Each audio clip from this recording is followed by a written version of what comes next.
Hello every one. ഈ ഒരു വീഡിയോയിൽ ഡേറ്റാ സയൻസ് ജോബ് റോൾസിലോട്ട് അല്ലെങ്കിൽ ഡേറ്റാ സയൻസ് അല്ലെങ്കിൽ മെഷീൻ ലേണിംഗ് ജോബ് റോൾസിലോട്ട് അപ്ലൈ ചെയ്യുമ്പോൾ നമ്മൾ റെസ്യൂമെ എങ്ങനെ പ്രിപ്പയർ ചെയ്യണം, അതിലെന്തൊക്കെ ഉണ്ടാവണം, എന്തൊക്കെയാണ് അതിൻ്റെ ഒരു ജനറൽ ഗൈഡ് ലൈൻസ് എന്നുള്ളതാണ് ഈ ഒരു വീഡിയോയിൽ ഉദ്ദേശിക്കുന്നത്. സോ ആക്ച്വലി ഒരുപാട് സ്റ്റുഡൻസ് പലപ്പോഴും റെസ്യൂമേസ് ഒക്കെ പ്രിപ്പയർ ചെയ്യുമ്പം ഇതിൽ പല കാര്യങ്ങളും മിസ് ഔട്ട് ചെയ്യുന്നതായിട്ട് ഞാൻ ശ്രദ്ധിച്ചിട്ടുണ്ട്. സോ ജസ്റ്റ് ഞാനൊരു ചെക്ക് ലിസ്റ്റ് പോലെ ഇത് ക്രിയേറ്റ് ചെയ്തേക്കുവാണ്. സോ ദാറ്റ് നിങ്ങൾ ഒരു റെസ്യൂമെ പ്രിപ്പയർ ചെയ്യുമ്പം ഇതിൽ പറയുന്ന കാര്യങ്ങളെല്ലാം നിങ്ങൾ ചെയ്തിട്ടുണ്ട് എന്ന് ഉറപ്പ് വരുത്തുക. സോ ദാറ്റ് അത് കുറച്ചും കൂടി നിങ്ങൾക്ക് ഒരു കോൾ ബാക്ക് കിട്ടാനുള്ള നിങ്ങളുടെ ചാൻസ് ഇമ്പ്രൂവ് ആക്കും. സോ ഇത് ആദ്യമേ തന്നെ പറയട്ടെ, ഒരു റെസ്യൂമേക്ക് പല രീതിയിലുള്ള ഒപ്പീനിയൻസ് നമുക്ക് പല ആളുകളിൽ നിന്നും കിട്ടാറുണ്ട്. സോ അത് മറ്റൊന്നിനേക്കാൾ ശരിയെന്നോ അല്ലെങ്കിൽ എൻ്റെ രീതി മാത്രമാണ് കറക്റ്റ് എന്നല്ല ഞാൻ പറയുന്നത്. പക്ഷേ ജനറലി എനിക്ക് വർക്കൗട്ടായ അല്ലെങ്കിൽ എനിക്ക് വളരെ ഹെൽപ്ഫുൾ ആയിട്ടുള്ള കുറച്ച് ടിപ്സാണ് അല്ലെങ്കിൽ കുറച്ച് കാര്യങ്ങളാണ് ഞാൻ ഇതിൽ ഇൻക്ലൂഡ് ചെയ്തിട്ടുള്ളത്.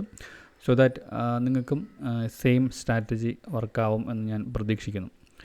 ഓക്കെ, സോ അതിൽ ഏറ്റവും ഫസ്റ്റായിട്ട് എനിക്ക് പറയാനുള്ളത്, റെസ്യൂമെ പ്രിപ്പയർ ചെയ്യുമ്പം അതൊരു ലാറ്റക് ടെംപ്ലേറ്റ്, നിങ്ങൾക്ക് ലാറ്റക് ടൈപ്പ് സെറ്റിംഗ് നിങ്ങൾ പ്രൊജക്റ്റ് റിപ്പോർട്ട്സ്, തീസീസ് ഇങ്ങനെയുള്ള കാര്യങ്ങൾ ക്രിയേറ്റ് ചെയ്യുമ്പം യൂസ് ചെയ്തിട്ടുണ്ടാവും. സോ ഒരു ലാറ്റക് ടെംപ്ലേറ്റിൽ ചെയ്യാൻ പറ്റുവാണെങ്കിൽ വളരെ നന്നായിരിക്കും. കാരണം എന്താണെന്ന് വെച്ച് കഴിഞ്ഞാൽ ലാറ്റക് ടെംപ്ലേറ്റിൽ ചെയ്യുമ്പോൾ അതിൻ്റെ ഒരുപാട് ഫോർമാറ്റിംഗ്, അലൈൻമെൻറ്റ് അങ്ങനെയുള്ള കാര്യങ്ങളെല്ലാം ഈ ഒരു ലാറ്റക് ടൈപ്പ് സെറ്റിംഗ് സോഫ്റ്റ്വെയർ ഓട്ടോമാറ്റിക്കലി കുറേ കാര്യങ്ങൾ ടേക്ക് കെയർ ചെയ്തോളും. സോ ദാറ്റ് അത് വളരെ പെർഫെക്റ്റ്ലി ആയിട്ട് അലൈൻഡ് ആയിട്ടായിരിക്കും അത് ഇങ്ങനെയുള്ള കാര്യങ്ങൾ, സ്പേസിങ് അങ്ങനെയുള്ള കാര്യങ്ങളെല്ലാം വരുന്നത്. സോ ദാറ്റ് നമ്മളൊരു സാധാരണ ഒരു വേർഡ് ഡോക്യുമെൻറ്റോ അല്ലെങ്കിൽ വേറെ എന്തെങ്കിലും ഒരു ഡോക്യുമെൻറ്റ് പ്രോസസ്സിങ് സിസ്റ്റത്തിൽ ചെയ്യുന്നതിനേക്കാളും വളരെ ഒരു നീറ്റ് ആൻഡ് ക്ലീൻ ലുക്ക് നമുക്ക് ലാറ്റക്കിൽ ക്രിയേറ്റ് ചെയ്ത ഒരു റെസ്യൂമേക്ക് ഡെഫിനറ്റ്ലി ഉണ്ടാവും.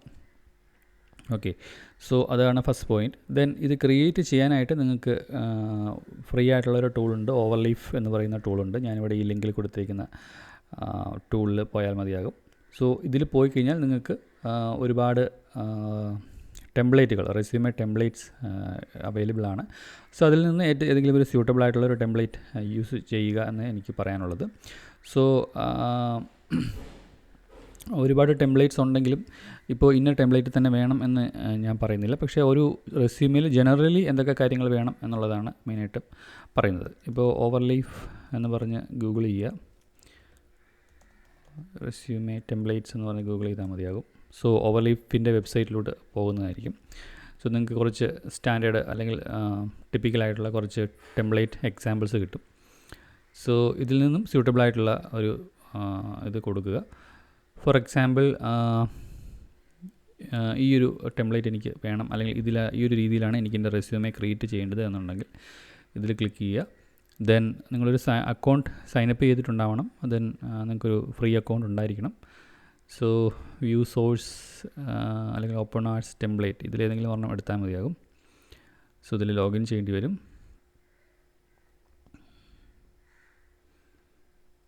സോ ബേസിക്കലി അവിടെ കുറച്ച് ടെംപ്ലേറ്റ്, ഇപ്പം വേറെ ആളുടെ പേര്, ഒരു സാമ്പിൾ നെയിം, സാമ്പിൾ പ്രൊജക്റ്റ് അങ്ങനെയൊക്കെ ആയിരിക്കും ഉണ്ടാവുക. അതിനെ റീപ്ലേസ് ചെയ്തുകൊണ്ട് നമ്മൾ നമ്മുടെ ഇൻഫർമേഷൻ ആഡ് ചെയ്താൽ മതിയാകും.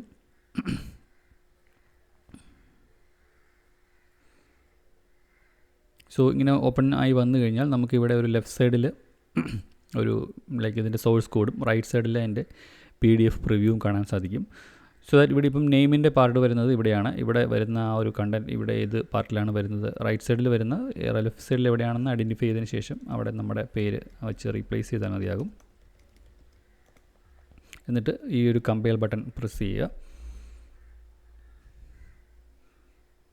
സോ അത് ചേഞ്ച് ചെയ്ത് വന്നിട്ടുണ്ടാവും. ഇവിടെ നിന്ന് നിങ്ങൾക്ക് ഡൗൺലോഡ് ബട്ടണിൽ പ്രസ് ചെയ്തിട്ട് PDF ആയിട്ട് ഡൗൺലോഡ് ചെയ്യാൻ സാധിക്കും. ഇങ്ങനെ ഓരോ ഇൻഫർമേഷനും നിങ്ങൾക്ക് ചേഞ്ച് ചെയ്ത് ഒരു ബെറ്റർ റെസ്യൂമെ, ലൈക്ക് നിങ്ങൾക്ക് ഈ ഒരു ടെംപ്ലേറ്റിൽ തന്നെ ഇതേ ഫോണ്ട് സൈസ്, ഇതേ ഫോണ്ട് സ്റ്റൈലിംഗ്, കളേഴ്സ് അങ്ങനെയുള്ള കാര്യങ്ങളെല്ലാം ഇതേ രീതിയിൽ തന്നെ നിങ്ങൾക്ക് ക്രിയേറ്റ് ചെയ്യാൻ സാധിക്കും. സോ ഇവിടെ നിങ്ങൾക്ക് സപ്പോസ് ഏതെങ്കിലും ഒരു പാർട്ട് നിങ്ങൾക്ക് തൽക്കാലത്തേക്ക് വേണ്ട, ബട്ട് ഡിലീറ്റ് ചെയ്യണം എന്നും ഇല്ല. ഓക്കെ, അങ്ങനെയാണെന്നുണ്ടെങ്കിൽ ഇപ്പോൾ ഇവിടെ ഈ ഫസ്റ്റ് പാരഗ്രാഫ് അല്ലെങ്കിൽ ഇപ്പോൾ ഫസ്റ്റ് ബുള്ളറ്റ് പോയിൻറ്റ് വരുന്ന പാർട്ട് എനിക്ക് വേണ്ട എന്നുണ്ടെങ്കിൽ എനിക്കിത് സെലക്ട് ചെയ്തതിന് ശേഷം Ctrl/ പ്രസ് ചെയ്ത് കഴിഞ്ഞാൽ അത് ഫുൾ കമൻറ്റഡ് ആവും. ദെൻ വീണ്ടും ഞാനിത് റീകമ്പൈൽ ചെയ്ത് കഴിഞ്ഞാൽ എനിക്ക് ആ പോയിൻ്റ് ഒഴിവാക്കിയിട്ടുള്ള ബാക്കിയുള്ള പാർട്ടായിരിക്കും എൻ്റെ റെസ്യൂമിൽ വരുന്നത്. ഓക്കെ, സോ ആ ഒരു ഫസ്റ്റ് ബുള്ളറ്റ് പോയിൻറ്റ്സ് ഡിസപ്പിയർ ആയിട്ടുണ്ട്, പക്ഷേ ബാക്കി സ്പേസിങ്ങും കാര്യങ്ങളും എല്ലാം ഓട്ടോമാറ്റിക്കായിട്ട് ഇതിൽ നടന്നിട്ടുണ്ട്. ഇനി ഏതെങ്കിലും സ്റ്റേജിൽ എനിക്ക് വേണം തിരികെ കൊണ്ടുവരണം എന്നുണ്ടെങ്കിൽ ഇത് വീണ്ടും സെലക്ട് ചെയ്യുക, Ctrl/ പ്രസ് ചെയ്യുക, അപ്പോൾ അത് അൺകമൻറ്റ് ആവുന്നതായിരിക്കും. ഈ രീതിയിൽ നമുക്ക് ചിലപ്പം ചില പ്രൊജക്റ്റുകൾ ഒരു റോളിന് അപ്ലൈ ചെയ്യുമ്പം ചിലപ്പോൾ ഒരു പ്രൊജക്റ്റ് ആയിരിക്കും, നമുക്കൊരു സെർട്ടൺ പ്രൊജക്റ്റ് ആയിരിക്കും അതിന് കൂടുതൽ സ്യൂട്ടബിൾ ആയിട്ടുള്ളത്, ബാക്കിയുള്ളത് ചിലപ്പോൾ അതിന് സ്യൂട്ടബിൾ അല്ലാത്തതാവാം. സോ ദാറ്റ് നമുക്ക് ഇങ്ങനെ കമൻറ്റ് ചെയ്തിടാം. ഇനി വേറൊരു റോളിലോട്ട് വരുമ്പം പ്രൊജക്റ്റ് 2 ആയിരിക്കും ചിലപ്പോൾ നമുക്ക് കുറച്ചും കൂടെ അതിന് സ്യൂട്ടബിൾ ആയിട്ടുള്ളത്. സോ അത് അൺകമൻറ്റ് ചെയ്തിട്ട് പ്രീവിയസ്ലി ഉണ്ടായിരുന്നത് നമുക്ക് കമൻറ്റ് ചെയ്തിടാം. സോ ഈ രീതിയിലെല്ലാം നമുക്ക് ആ ഇൻഫർമേഷൻ ഡിലീറ്റ് ചെയ്യാതെ തന്നെ ഒരു മാസ്റ്റർ റെസ്യൂമേ കണ്ടൻറ്റ് കീപ്പ് ചെയ്തിട്ട് നമുക്ക് ആവശ്യമുള്ള റോളിനനുസരിച്ചുള്ള റെസ്യൂമേസ് ബിൽഡ് ചെയ്യാൻ വളരെ ഹെൽപ്ഫുൾ ആയിട്ടുള്ള ഒരു ടൂളാണ് ഈ ഓവർലീഫ് എന്ന് പറയുന്നത്. സോ ദാറ്റ് ഈ ഒരു അലൈൻമെൻറ്റും അങ്ങനെയുള്ള കാര്യങ്ങളും ഫോണ്ടും ഇതിനെപ്പറ്റി ഒന്നും വറി ചെയ്യേണ്ട, അതെല്ലാം വളരെ നീറ്റ് ആൻഡ് ക്ലീൻ ആയിട്ട് വരും. ഇങ്ങനെ ക്രിയേറ്റ് ചെയ്തൊരു റെസ്യൂമേ ഒരു ഫയൽ നിങ്ങൾ ഡൗൺലോഡ് ചെയ്ത് അതിൻ്റെ ക്വാളിറ്റി കാണുമ്പോൾ നിങ്ങൾക്ക് അതിൻ്റെ ഒരു ഡിഫറൻസ് മനസ്സിലാവും. സ്വാഭാവികമായിട്ടും അങ്ങനെ ഒരു റെസ്യൂമേ ഒരു റിക്രൂട്ടറുടെ കയ്യിൽ കിട്ടുമ്പോഴും അവർക്കായാലും ആ ഒരു ഇംപ്രഷൻ വളരെ ഡിഫറൻ്റ് ആയിരിക്കും. സോ അതാണ് എനിക്ക് ഫസ്റ്റ് പറയാനുള്ള കാര്യം. നെക്സ്റ്റ് എന്ന് പറയുന്നത് ഒരു റെസ്യൂമേ എന്നുള്ള രീതിയിലാണ്. അതായത് നിങ്ങളൊരു കമ്പനിയിലോട്ടാണ് അപ്ലൈ ചെയ്യുന്നത്, അല്ലെങ്കിൽ ഒരു ഇൻഡസ്ട്രിയിലോട്ടാണ് അപ്ലൈ ചെയ്യുന്നത്, ഒരു ഇൻഡസ്ട്രിയൽ റോളിലോട്ടാണ് അപ്ലൈ ചെയ്യുന്നത് എന്നുണ്ടെങ്കിൽ നിങ്ങൾ റെസ്യൂമേ എന്നാണ് നമ്മളതിന് പൊതുവേ പറയുന്നത്. അക്കാഡമിക് ആയിട്ടുള്ള കാര്യങ്ങളും അങ്ങനെയുള്ളെല്ലാം വരുന്ന ഒരു ഡീറ്റെയിൽ ആയിട്ടുള്ള ഇതിനെ നമ്മൾ CV എന്നുള്ള രീതിയിലാണ് പറയുന്നത്. അപ്പം നമ്മൾ ടെക് റോളിലോട്ട് നോക്കുന്ന സിനാരിയോ ആണ് എന്നുള്ളത് കൊണ്ട് നമുക്ക് റെസ്യൂമെയാണ് നമ്മൾ നോക്കേണ്ടത്. അതുകൊണ്ട് തന്നെ 1 പേജ് ആയിട്ടുള്ള റെസ്യൂമേ ആയിരിക്കും പ്രിഫേർഡ്. കാരണം എപ്പോഴും ഒരു ക്വിക്ക് ഗ്ലാൻസ് ആയിരിക്കും റിക്രൂട്ടർ നമ്മുടെ റെസ്യൂമിലിട്ട് നോക്കുന്നത്. സോ ഒരുപാട് പേജുകളുണ്ടെങ്കിൽ അത് നോക്കിക്കൊള്ളണം എന്ന് നിർബന്ധമില്ല. സോ 1 പേജ് റെസ്യൂമേ നിങ്ങൾക്ക് ആക്കാൻ സാധിക്കുകയാണെന്നുണ്ടെങ്കിൽ നന്നായിരിക്കും. ഇപ്പം നമ്മൾ കാണിച്ച ഒരു എക്സാമ്പിളും ശരിക്കും പറഞ്ഞാൽ 1 പേജ് റെസ്യൂമെയാണ്. ഇതിലെല്ലാ കാര്യങ്ങളും ഇൻക്ലൂഡഡ് ആണ്. സോ ദാറ്റ് ജസ്റ്റ് 1 പേജിൽ തന്നെ എല്ലാ കാര്യങ്ങളും വന്നിട്ടുണ്ട്. നെക്സ്റ്റ് ഞാനിപ്പോൾ കാണിച്ച ടെംപ്ലേറ്റ് ആക്ച്വലി ഒരു ഡബിൾ കോളം ഫോർമാറ്റാണ്. സിംഗിൾ കോളം ഫോർമാറ്റിലുള്ള ടെംപ്ലേറ്റ്സും അവൈലബിൾ ആണ്. പക്ഷേ ഡബിൾ കോളം ഫോർമാറ്റ് ചൂസ് ചെയ്യുകയാണെങ്കിൽ കുറച്ചും കൂടെ ആ ഒരു സ്പേസ് യൂട്ടിലൈസേഷൻ അങ്ങനെയുള്ള കാര്യങ്ങൾ കുറച്ചും കൂടെ യൂസ് ചെയ്യാൻ പറ്റും. അതുകൊണ്ട് തന്നെ നമുക്ക് കൂടുതൽ കണ്ടൻറ്റ് റെസ്യൂമേൽ ഫില്ല് ചെയ്യാനുള്ള ഒരു ഓപ്ഷനും കൂടെ അവിടെ അവൈലബിൾ ആണ്. ദെൻ റിഗാർഡിങ് നമുക്ക് അതിൻ്റെ അകത്ത് കണ്ടൻറ്റ് എങ്ങനെ വരണം എന്നുണ്ടെങ്കിൽ നമുക്ക് ഏറ്റവും ഫസ്റ്റ് വെരി പ്രൈമറി ആയിട്ട് വേണ്ടത് കോൺടാക്റ്റ് ഡീറ്റെയിൽസ്, അതായത് നിങ്ങളുടെ പേര്, ഫോൺ നമ്പർ. സോ ദാറ്റ് നിങ്ങൾക്കൊരു ഫസ്റ്റ് കോൾ ബാക്ക് കിട്ടണമെന്നുണ്ടെങ്കിൽ ആ ഒരു ഫോൺ നമ്പർ അവിടെ ഉണ്ടാവണം. ഇമെയിൽ അഡ്രസ്സ് ഉണ്ടാവണം. ദെൻ നിങ്ങളുടെ LinkedIn profile and GitHub account. ഇത്രയും കാര്യങ്ങളാണ് ഏറ്റവും എസെൻഷ്യലായിട്ട് ഏറ്റവും ടോപ്പിൽ വരേണ്ടത് കോൺടാക്റ്റ് ഡീറ്റെയിൽസ് ആയിട്ട്. ഓക്കെ, സോ ഈ ഒരു റെസ്യൂമിൽ നോക്കിയാലും പേര്, ഇമെയിൽ, ഫോൺ നമ്പർ വരെ വന്നിട്ടുണ്ട്. Then you can add like LinkedIn and GitHub also, അതിൻ്റെ ലിങ്ക് കൂടെ ആഡ് ചെയ്യാൻ സാധിക്കും. നെക്സ്റ്റ് വരുന്നത് പ്രോജക്റ്റ് ഓർ എക്സ്പീരിയൻസ്, ഇതിലേതെങ്കിലും ഒന്നായിരിക്കും വരുന്നത്. സോ അത് ഡിപ്പെൻഡ് ചെയ്തിട്ടുള്ളത് നിങ്ങൾ ഒരു ഫ്രഷറാണോ അല്ലെങ്കിൽ എന്തെങ്കിലും ഒരു എക്സ്പീരിയൻസ് നിങ്ങൾക്ക് ഉണ്ടോ എന്നുള്ളതിനനുസരിച്ചിരിക്കും. ഇപ്പോൾ ഡേറ്റാ സയൻസിൽ നിങ്ങളൊരു ഫ്രഷറാണ് എന്നുണ്ടെങ്കിൽ നിങ്ങൾക്ക് ആദ്യം വരേണ്ടത് കോൺടാക്റ്റ് ഡീറ്റെയിൽസ് കഴിഞ്ഞാൽ നെക്സ്റ്റ് വരേണ്ട സെഷൻ എന്ന് പറയുന്നത് നിങ്ങളുടെ ഡേറ്റാ സയൻസിൽ നിങ്ങൾ ചെയ്തിട്ടുള്ള വർക്കുകളായിരിക്കണം. ഓക്കെ, സോ ഓൾവേസ് ഒരു ആൾ എപ്പോഴും ലൈക്ക് ഒരു റിക്രൂട്ടറുടെ പെർസ്പെക്റ്റീവ് എന്ന് ചിന്തിക്കുമ്പം ഈ ആൾക്ക് ഈ ജോലി ചെയ്യാനുള്ള എന്ത് ഡെമോൺസ്ട്രേറ്റഡ് എവിഡൻസ് ഉണ്ട് എന്നാണ് അവർ പ്രൈമറിലി നോക്കുന്നത്. സോ ഒബ്വിയസ്ലി ഡേറ്റാ സയൻസിൽ വർക്ക് ചെയ്തിട്ടുള്ള ഒരാളാണെന്നുണ്ടെങ്കിൽ ഡെഫിനറ്റ്ലി ആ ഒരു കമ്പനി എന്താണ്, അതിൻ്റെ ഡ്യൂറേഷൻ എന്താണ്, അതിൻ്റെ ഒരു അവിടെ ചെയ്ത ലൈക്ക് നേച്ചർ ഓഫ് ജോബ് എന്താണ്, ഇങ്ങനെയുള്ള കാര്യങ്ങളായിരിക്കും അവർ കൂടുതൽ ശ്രദ്ധിക്കുന്നത്. അതില്ലാത്ത ഒരു ഫ്രഷറിനെ സംബന്ധിച്ച് ദെൻ വെരി നെക്സ്റ്റ് അവർക്ക് നോക്കാൻ പറ്റുന്നത് അല്ലെങ്കിൽ അത് അസസ് ചെയ്യാൻ പറ്റുന്നത് അവർ ചെയ്തിട്ടുള്ള വർക്കുകൾ എന്തൊക്കെയാണ്, ഡേറ്റാ സയൻസിൽ എന്ത് വർക്കാണ്, എന്ത് പ്രൊജക്റ്റാണ് അവർ ചെയ്തിട്ടുള്ളത്, അത് എത്രത്തോളം ഡെപ്തിലും എത്രത്തോളം ഡീപ്പായിട്ടും എത്രത്തോളം ഇൻഡസ്ട്രി സ്റ്റാൻഡേർഡിനനുസരിച്ചുമാണ് അവർ ചെയ്തിട്ടുള്ളത് എന്നായിരിക്കും അതിൽ വരുന്നത്. സോ ഇത് മാത്രമാണ് ഒരു ഫ്രഷറിന് അവരുടെ ലൈക്ക് കഴിവ് തെളിയിക്കാൻ അല്ലെങ്കിൽ ഒരു ഡെമോൺസ്ട്രേറ്റഡ് എവിഡൻസ് ആയിട്ട് അവർക്ക് കാണിക്കാൻ പറ്റുന്നത് അവരുടെ സ്കില്ല്.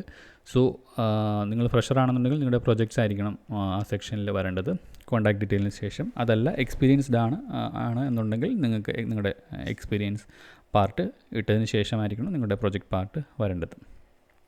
ദെൻ നെക്സ്റ്റ് നിങ്ങൾക്ക് ഇടാൻ പറ്റുന്ന കാര്യം എന്ന് പറഞ്ഞു കഴിഞ്ഞാൽ നിങ്ങളുടെ skills, certifications, then other profiles. അതായത് ഇപ്പം ഗിറ്റ്ഹബ് പ്രൊഫൈൽ ഞാൻ പറഞ്ഞു, അതുപോലെ തന്നെ ഇപ്പം ഹാക്കർ റാങ്ക് അങ്ങനെയുള്ള കോഡിംഗ് വെബ്സൈറ്റ്സുകളിൽ നിങ്ങൾക്കൊരു നല്ല പ്രൊഫൈലുണ്ട്, നിങ്ങൾ ക്രിയേറ്റ് ചെയ്തിട്ടുണ്ട് എന്നുണ്ടെങ്കിൽ അത് നിങ്ങൾക്ക് ഇടാം. അതിൻ്റെ ഹൈപ്പർ ലിങ്ക് ഉൾപ്പെടെ വേണം അവിടെ ഇടാനായിട്ട്. സ്കിൽസ് മെൻഷൻ ചെയ്യുക.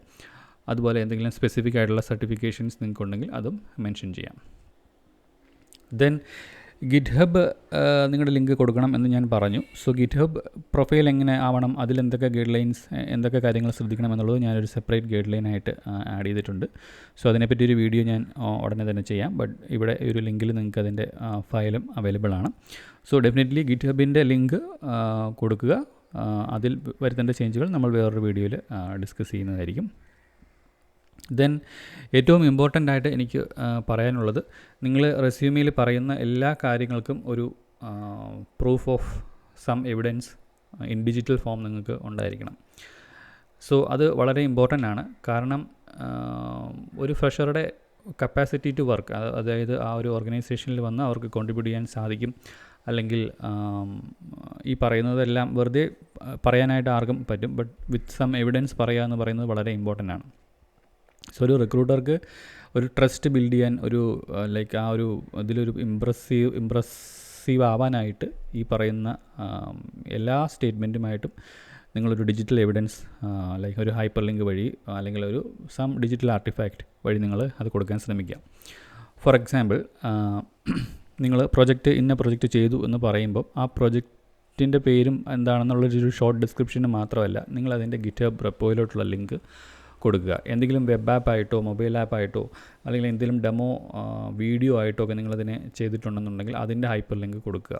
ഓക്കെ, സോ വെറുതെ സിമ്പിളി സ്റ്റേറ്റ് ചെയ്യുന്നതല്ല, അവിടെ ഒരു എവിഡൻസ് ഉണ്ട്. അത് ആ ലിങ്കിൽ പോകുമ്പോൾ അവർക്കറിയാൻ പറ്റും ഇത് എന്നാണ് ക്രിയേറ്റ് ചെയ്തത്, എത്ര സമയമെടുത്താണ് ചെയ്തത്, ആരൊക്കെയാണ് ചെയ്തത്, ഇങ്ങനെയുള്ള കാര്യങ്ങളെല്ലാം വിത്ത് എവിഡൻസ് അവർക്ക് വളരെ ട്രാൻസ്പെറൻ്റ് ആയിട്ട് അവർക്കത് വെരിഫൈ ചെയ്യാൻ സാധിക്കും. സോ ദാറ്റ് അതിൽ നിന്ന് അവർക്ക് ജഡ്ജ് ചെയ്യാൻ സാധിക്കും നിങ്ങളുടെ ഒരു കപ്പാസിറ്റി ടു സോൾവ് പ്രോബ്ലം എത്രത്തോളം ഉണ്ടെന്നുള്ളത്. ഇത് നേരത്തെ പറഞ്ഞ പോലെ തന്നെ സർട്ടിഫിക്കേഷൻസ് ആണെങ്കിൽ വെറുതെ സർട്ടിഫിക്കേഷൻ്റെ പേര് പറയുന്നതിന് പകരം നിങ്ങളതിൻ്റെ ലിങ്ക് ടു ഒരു ഗൂഗിൾ ഡ്രൈവിലോ അല്ലെങ്കിൽ ഡ്രോപ്പ് ബോക്സിലോ ഈ പറയുന്ന സർട്ടിഫിക്കറ്റ്സ് അങ്ങനെയുള്ള കാര്യങ്ങളെല്ലാം അപ്ലോഡ് ചെയ്തതിന് ശേഷം ഈവൻ നിങ്ങളുടെ ഡിഗ്രി സർട്ടിഫിക്കറ്റ് ഉൾപ്പെടെയുള്ള കാര്യങ്ങൾ എന്നിട്ട് അതിൻ്റെ പബ്ലിക് ലിങ്ക് ഒരു ഹൈപ്പർ ലിങ്കായിട്ട് നിങ്ങൾക്ക് എടുത്ത് കൊടുക്കാവുന്നതാണ്. സോ ആ ഒരു പബ്ലിക് ലിങ്കായിട്ട് തന്നെ എടുക്കണം. അതുപോലെ തന്നെ ഇങ്ങനെ കൊടുക്കുന്ന ലിങ്കുകളെല്ലാം വർക്ക് ചെയ്യുന്നുണ്ട് എന്നുള്ളത് നിങ്ങളൊരു ഇൻകോഗ്നിറ്റോ വിൻഡോ വഴി വെരിഫൈ ചെയ്യുകയും വേണം. സോ ദാറ്റ് ചിലപ്പോൾ നിങ്ങൾക്ക് അത് ആക്സസബിൾ ആയിരിക്കും, ചിലപ്പം പക്ഷേ വേറൊരാൾക്ക് ഒരു പബ്ലിക് യൂസറിന് ചിലപ്പോൾ അത് കിട്ടണമെന്നില്ല. സോ അത് ജസ്റ്റ് ഉറപ്പ് വരുത്തുക കറക്റ്റായിട്ടുള്ള ലിങ്കാണ് നിങ്ങൾ എടുക്കുന്നതെന്നുള്ളത്. ഒരു ഇൻകോഗ്നിറ്റോ വിൻഡോ വഴി ലോഗിൻ ചെയ്ത് ഓപ്പൺ ചെയ്ത ശേഷം നിങ്ങൾ ഈ പറയുന്ന ലിങ്കുകളെല്ലാം വെരിഫൈ ചെയ്യേണ്ടതും ആണ്. ഓക്കെ, സോ അതാണ് ഫസ്റ്റ് ഇമ്പോർട്ടൻ്റ് ആയിട്ട് എനിക്ക് പറയാനുള്ളത്. സോ എവറി സ്റ്റേറ്റ്മെൻറ്റും എല്ലാ കാര്യങ്ങൾക്കും ഒരു ഡെമോൺസ്ട്രേറ്റഡ് എവിഡൻസ് ഉണ്ടായിരിക്കണം. സോ ഈവൻ ആ ഹാക്കർ റാങ്ക് അക്കൗണ്ട് ആണെങ്കിൽ അതിൻ്റെ ലിങ്കിലോട്ട് പോകുമ്പോൾ നിങ്ങളുടെ പ്രൊഫൈൽ എന്താണ്, നിങ്ങൾ എത്ര പ്രോബ്ലം സോൾവ് ചെയ്തു, നിങ്ങൾ എത്ര ഫ്രീക്വൻ്റ് ആയിട്ട് കോൺട്രിബ്യൂട്ട് ചെയ്യുന്നുണ്ട്, ഇങ്ങനെയുള്ള കാര്യങ്ങൾ അറിയാൻ പറ്റും. ഗിറ്റ്ഹബ് പ്രൊഫൈലിൽ പോയി കഴിഞ്ഞാൽ അവിടെ നിങ്ങളുടെ കോൺട്രിബ്യൂഷൻസ്, അവിടെ ഒരു ഹീറ്റ് മാപ്പ് അങ്ങനെയുള്ള കാര്യങ്ങൾ അറിയാൻ പറ്റും. ലിങ്ക്ഡിൻ പ്രൊഫൈലിലോട്ട് പോയി കഴിഞ്ഞാൽ അവിടെ നിങ്ങളുടെ എത്ര പോസ്റ്റുകൾ നിങ്ങൾ അതിനെപ്പറ്റി എന്തെങ്കിലും എഴുതുന്നുണ്ടോ, ഇൻട്രാക്ട് ചെയ്യുന്നുണ്ടോ, ഇങ്ങനെയുള്ള കാര്യങ്ങൾ അറിയാൻ സാധിക്കും. സോ ഇങ്ങനെയുള്ള കാര്യങ്ങൾ ശ്രദ്ധിക്കുക. ദെൻ ഓക്കെ, പ്രൊജക്റ്റിന് ഡെഫിനറ്റ്ലി അതിലൊരു കോഡ് ആൻഡ് ഡെമോ ഇല്ലെങ്കിലും കുഴപ്പമില്ല. At least minimum at the bare minimum നമുക്കതിൻ്റെ പ്രൊജക്റ്റിൻ്റെ കോഡെങ്കിലും നമുക്കതിൽ ഉണ്ടാവേണ്ടതാണ്. ദെൻ പ്രൊജക്റ്റിനെ പറ്റി പറയുമ്പോൾ നെക്സ്റ്റ് എനിക്ക് എടുത്ത് പറയാനുള്ള കാര്യം എന്ന് പറഞ്ഞു കഴിഞ്ഞാൽ ഒരിക്കലും വെരി കോമൺ ആയിട്ടുള്ള പ്രൊജക്റ്റുകൾ വെക്കരുത്. അത് ഗുണത്തേക്കാളേറെ ദോഷമായിരിക്കും ചെയ്യുന്നത്. സോ ദാറ്റ് കാരണം എല്ലാവർക്കും ചെയ്യുന്ന കാര്യങ്ങൾ അതിലൊരു വാല്യൂ ഒരിക്കലുമില്ല. എല്ലാവരും ചെയ്യുന്ന കാര്യങ്ങളൊക്കെ തന്നെയാണ് ആ ഒരു ടോയ് ഡേറ്റാ സെറ്റ്സിൽ ക്രിയേറ്റ് ചെയ്തിട്ടുള്ള പ്രൊജക്റ്റുകൾ, അതായത് Titanic data set, iris data set, ഇങ്ങനെയുള്ള ഡേറ്റാ സെറ്റ്സിലൊക്കെ ചെയ്തിട്ടുള്ള പ്രൊജക്റ്റുകളൊന്നും വെക്കാതിരിക്കുന്നതാണ് നല്ലത്. അവർ കേട്ടിട്ടുണ്ടാകാൻ സാധ്യതയില്ലാത്ത പ്രോബ്ലം സ്റ്റേറ്റ്മെൻറ്റ്സിൽ വർക്ക് ചെയ്യുക, അങ്ങനെയുള്ള പ്രോബ്ലംസ് വർക്ക് ചെയ്യുക. ഈവൻ നിങ്ങളതിൽ നിങ്ങളുടെ കോൺട്രിബ്യൂഷൻ വളരെ ചെറുതാണെങ്കിൽ പോലും ആ ഒരു എത്രത്തോളം നിങ്ങൾക്ക് യൂണീക്ക് ആവാൻ സാധിക്കും എന്നുള്ളത് ചിന്തിക്കുക. ഓക്കെ, മാത്രമല്ല മറ്റ് കാൻഡിഡേറ്റ്സിൻ്റെ റെസ്യൂമിൽ വരുന്ന പോലത്തെ പ്രൊജക്റ്റ് തന്നെയാണ് നിങ്ങൾക്കുള്ളതെന്നുണ്ടെങ്കിൽ നിങ്ങളും അവരും തമ്മിൽ വേറെ വ്യത്യാസങ്ങളൊന്നുമില്ല. സോ ദാറ്റ് അവർ ജസ്റ്റ് അവരുടെ ഇൻട്രസ്റ്റ് പോകാനാണ് സാധ്യത റിക്രൂട്ടേഴ്സിൻ്റെ. സോ യുണീക്കായിട്ടുള്ള പ്രൊജക്റ്റുകൾ ക്രിയേറ്റ് ചെയ്യാൻ സാധിക്കുക, അതിനെപ്പറ്റി ചിന്തിക്കുക, അതിൽ വർക്ക് ചെയ്യുക. സോ ദെൻ നെക്സ്റ്റ് എന്ന് പറഞ്ഞു കഴിഞ്ഞാൽ നിങ്ങൾക്ക് അതിനെ ഒരു വെബ് ആപ്പ് ആയിട്ടോ അല്ലെങ്കിൽ ഒരു എന്തെങ്കിലും ഒരു API ആയിട്ടോ അങ്ങനെ ഏതെങ്കിലും രീതിയിൽ നിങ്ങൾ ഡിപ്ലോയ് ചെയ്തിട്ടുണ്ടെങ്കിൽ അതിൻ്റെ ഒരു ഓൺലൈൻ URL കൂടെ വെക്കുക. ദെൻ അനദർ തിങ്, പ്രൊജക്റ്റ് അല്ലാതെ നമുക്ക് ചെയ്യാൻ പറ്റുന്ന വേറെ ഒരു കൈൻഡ് ഓഫ് കോൺട്രിബ്യൂഷൻ അല്ലെങ്കിൽ ഡെമോൺസ്ട്രേറ്റഡ് എവിഡൻസ് എന്ന് പറഞ്ഞു കഴിഞ്ഞാൽ ടെക് ബ്ലോഗ് ആർട്ടിക്കിൾസ് എഴുതുക അല്ലെങ്കിൽ ലിങ്ക്ഡിൻ പോസ്റ്റുകൾ എഴുതുക, അങ്ങനെയുള്ള കാര്യങ്ങൾ ചെയ്തിട്ടുണ്ടെങ്കിൽ അതും ഒരു വാല്യൂ അഡീഷനാണ്. അവിടെ ഞാൻ എനിക്ക് എടുത്തു പറയാനുള്ളത്, ഒരിക്കലും ഒരു ജനറേറ്റീവ് AI ലൈക്ക് ChatGPT അങ്ങനത്തെ സൈറ്റുകൾ വഴി ജനറേറ്റ് ചെയ്യുന്ന പോസ്റ്റുകൾ നിങ്ങൾ ഇട്ടിട്ട് ഒരു കാര്യവുമില്ല. അതിലൊരു വാല്യൂവുമില്ല. എപ്പോഴും നമ്മൾ ചിന്തിക്കേണ്ട കാര്യം എന്ത് വാല്യൂ ആണ് നമ്മൾ പ്രൊഡ്യൂസ് ചെയ്യുന്നത്, നമ്മുടെ സ്കിൽ എന്താണ്, നമുക്കതുകൊണ്ട് എന്ത് കോൺട്രിബ്യൂഷനാണ് ഒരു കമ്പനി അല്ലെങ്കിൽ ഒരാൾക്ക് കൊടുക്കാൻ സാധിക്കുന്നത്, അത് വേറൊരാൾക്ക് ചെയ്യാൻ പറ്റുന്ന അതേ കാര്യമാണോ, അവരിൽ നിന്ന് എത്രത്തോളം വ്യത്യസ്തമായിട്ട് നമുക്ക് ചെയ്യാൻ സാധിക്കും എന്നുള്ള കാര്യം എപ്പോഴും മനസ്സിൽ വെക്കുക. സോ നിങ്ങൾ സ്വന്തമായിട്ട് എഴുതിയ ബ്ലോഗ് പോസ്റ്റുകളോ ലിങ്ക്ഡിൻ പോസ്റ്റുകളോ ടെക്നിക്കൽ ആർട്ടിക്കിൾസോ ഉണ്ടെങ്കിൽ അതിൻ്റെ പബ്ലിക് ലിങ്കും നിങ്ങൾക്കതിൽ ഇൻക്ലൂഡ് ചെയ്യാവുന്നതാണ് റെസ്യൂമേൽ. Then again certifications, degree certificates, course certificates, ഇങ്ങനെയുള്ള കാര്യങ്ങൾ ഞാൻ പറഞ്ഞു. അഗെയിൻ വെറുതെ സ്റ്റേറ്റ് ചെയ്യുന്നതിന് പകരം ഇതെല്ലാം ഹൈപ്പർ ലിങ്കായിട്ട് നിങ്ങൾ നിങ്ങളുടെ റെസ്യൂമേൽ ആഡ് ചെയ്യുക. അതിൽ ക്ലിക്ക് ചെയ്യുമ്പം ഇവർക്ക് ആ ഒരു PDF അല്ലെങ്കിൽ ഇമേജ് വ്യൂ ചെയ്യാൻ പറ്റുന്ന രീതിയിൽ ആയിരിക്കണം നിങ്ങളതിൽ ഇടേണ്ടത്.